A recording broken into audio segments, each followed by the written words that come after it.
A graça e a paz do Senhor Jesus, amados irmãos e irmãs. Aqui é a pastora Cláudia Breves Cardoso. Eu tenho uma palavra para você, baseado em Lucas 7, de 18 a 23. Alguns versículos também aqui, 24, vamos citar, alguns versículos aqui de 24 em diante, do capítulo 7 de Lucas, principalmente aqui o 21 e 22, que diz: naquela mesma hora curou Jesus muitos de moléstia, de flagelos, de espíritos malignos, e deu vista a muitos cegos. Então Jesus lhes respondeu: ide, anunciai a João o que vistes e ouvistes. Os cegos veem, os coxos andam, os leprosos são purificados, os surdos ouvem, os mortos são ressuscitados, e aos pobres anuncia-lhes o Evangelho. O tema de hoje é: coloque em prática as teorias aprendidas. Antes que ele venha, meus amados, antes que Cristo volte, precisamos colocar em prática as teorias aprendidas. Estamos vivendo em um tempo de muitas teorias, de muitas doutrinas, divisões, opiniões, cursos, seminários, ensinos, escola bíblica. Vamos aprendendo, buscando, mas pouca prática. O Evangelho, ele é a proclamação das boas novas que se evidencia na prática. Nesse texto que lemos, João Batista estava preso e ele enviou 2 de seus discípulos para perguntar a Jesus se ele era aquele que estava para vir, o Messias, ou deveriam esperar outro. Jesus não respondeu com palavras, mas com atitudes. Na mesma hora, Jesus começou a curar muitos de moléstia, flagelos, libertou outros de espíritos malignos, deu vista aos cegos. Vemos isso aí. E no versículo 22, Jesus respondeu a eles que falassem a João o que viram e ouviram.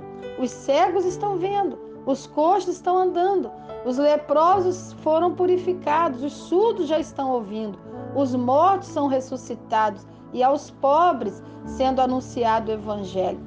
Jesus, independente das opiniões alheias a seu respeito, ele praticava os seus ensinos e colocava a fé em prática. Certamente, João Batista não compreende porque o Messias não estava punindo os pecadores e os julgando, e ele que fazia a vontade de Deus estava preso. Isso certamente trouxe a ele essa dúvida, essa crise. Mas Jesus veio para salvar o que se havia perdido. Ele veio para os doentes. Ele não poderia pregar misericórdia e viver naquele momento o juízo. Ainda não era o tempo do juízo, era tempo de levar o Evangelho, a misericórdia e o amor. Precisamos, irmãos, viver o que pregamos. Billy Graham certa vez disse: ser cristão é mais do que apenas uma conversão instantânea. É um processo diário pelo qual você cresce para ser cada vez mais semelhante a Cristo. E eu gosto muito de uma frase de Jonathan Edwards que diz: tudo o que dizemos será inútil se não for confirmado pelo que fazemos. Quando Jesus começa seu ministério, ele vai a Nazaré, no poder do Espírito. E ele entra na sinagoga num sábado, como de costume, e levantou-se para ler. Em Lucas 4, 14 a 30, relata esse momento.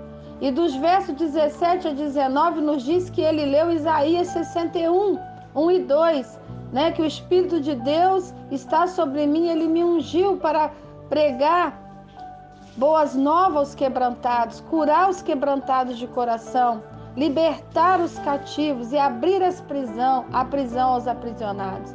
E ao fechar o livro, ele declarou no versículo 21 de Lucas 4, ele faz uma declaração, Ele diz assim: hoje se cumpriu a escritura que acabais de ouvir. Jesus então nos ensina que a nossa vida deve ser a prática da palavra. Jesus era o cumprimento das profecias do profeta Isaías. Interessante que ele foi à igreja no local onde fora criado, versículo 16. Ali ele foi admirado por alguns. O versículo 22 fala isso aí de Lucas 4. E foi confrontado por outros, no versículo 23. Nesse momento aprendemos que nenhum profeta é bem recebido na sua própria terra. Ali no versículo 24 diz isso. E ele nos dá exemplo, a partir do versículo 25 ao 27 de Lucas 4, ele nos dá exemplo de Elias e a viúva de Sarepta, e de Eliseu e Naamã. Ele conclui, ele diz que haviam vários leprosos na época de Eliseu, mas Naamã foi curado. Haviam várias viúvas na época de Elias, mas foi aquela viúva de Sarepta que foi escolhida por Deus para ser curada.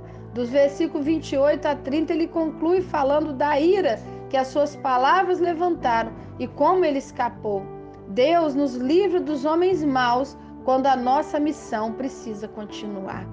Como Deus livrava Jesus para cumprir, para colocar em prática o evangelho do reino. E assim Deus usou Elias, assim Deus usou Eliseu, não só para profetizar, para pregar, mas para tocar vidas, para transformar vidas. Antes que ele venha, irmãos, precisamos ter a praticidade da fé. Em Tiago 2, 14 a 23, trata sobre o ponto crucial entre a fé e as obras. Tiago nos ensina que a fé verdadeira pratica o acolhimento, pratica o suprimento, pratica a misericórdia, pratica o amor. Aquela fé que se baseia em palavras sem atitude é morta. A fé verdadeira não se baseia em argumentos, mas nas obras. Ele diz, mostra-me essa tua fé sem as obras, e eu com as obras te mostrarei a minha fé. Nós encontramos essa frase lá em Tiago 2, versículo 18. Entendemos então, portanto, irmãos, que a fé sem as obras, ela é inoperante, ou seja, não produz nenhuma ação, não produz nenhum fruto, não produz nenhum resultado. Nos torna homens insensatos. Dizer que crer, até os demônios creem e tremem, mas não praticam. A fé salvadora vai além de um acreditar intelectual em Deus.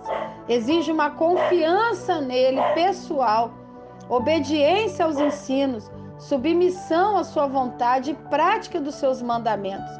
Dos versículos 21 a 25 de Tiago 2, Tiago nos cita dois exemplos. Abraão, que foi justificado por sua fé quando entregou seu filho Isaque, mesmo sabendo que ele poderia morrer.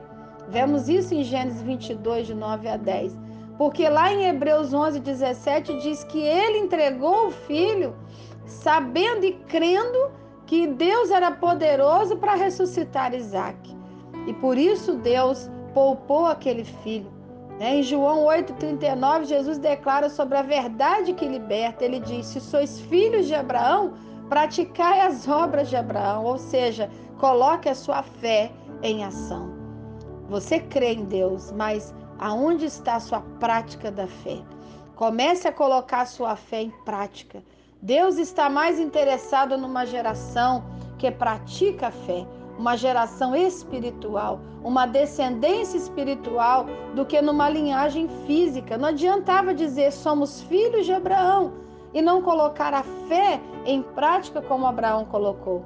Não importa quão bons tenham sido os nossos antepassados, ou que os nossos antepassados tenham tido uma fé brilhante. Se a pessoa hoje, se esse descendente hoje está trilhando o caminho da desobediência, se hoje nós não estamos praticando a nossa fé, precisamos dar continuidade, pegar o bastão da fé e continuar, como aquela corrida de revezamento, que a gente vai passando o bastão de metros em metros. E assim precisamos pegar a fé e continuar correndo, continuar praticando. Do mesmo modo, não importa quão maus tenham sido os antepassados de uma pessoa, se ela é renovada pelo Espírito de Deus e anda no caminho da fé, se ela pegou o bastão que estava jogado ao chão e deu continuidade, o Senhor vai receber essa fé. E outro exemplo que Tiago nos dá é Raabe, que também foi justificada por uma fé operante, que mesmo correndo risco de vida, acolheu os emissários lá em Jericó, enviados por Josué.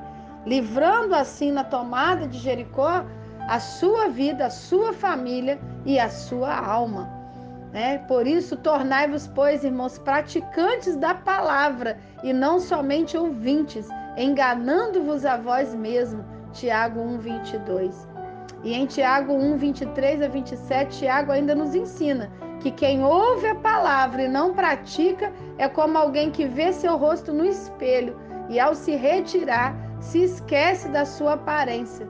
Quando aprendemos um novo idioma, ou a tocar um instrumento, ou fazemos um curso e não colocamos em prática todos os dias, acabamos esquecendo a maioria das coisas que aprendemos. Então, Tiago resume dizendo que a religião pura e verdadeira é colocar a fé em prática. Ele diz assim, é visitar o órfão, as viúvas nas suas tribulações, é não permitir que o mundo nos contamine. Por que ele fala que aquele que ouve a palavra e não pratica é como um rosto no espelho? O espelho, os espelhos do mundo antigo era feito de um metal polido e não de vidro. A escritura, ela é um espelho que reflete a carência de graça que a alma tem. Ela nos revela o nosso verdadeiro caráter. Então, aquele espelho, ele era feito de um metal polido, não era de vidro, não dava para ver bem, era embaçado. Então, uma vida que ouve a palavra e não põe em prática é uma vida embaçada. Ela não reflete Cristo. As escrituras, irmãos, a palavra de Deus, nós temos um comentário de Gregório Magno que diz que a Bíblia é um espelho que reflete a nossa mente. Nela vemos nossa face interior. Das escrituras aprendemos nossas belezas e nossas deformidades espirituais. E ali também descobrimos o progresso que estamos fazendo ou quão longe estamos da perfeição. Então, é exatamente através da palavra ouvida, lida, estudada, praticada, principalmente praticada, é que nós vamos refletir a beleza e a presença de Cristo em nós. Que você possa, em nome de Jesus, colocar a sua fé em ação. Pratique as teorias aprendidas antes que ele venha. Amém? Deus te abençoe em nome de Jesus.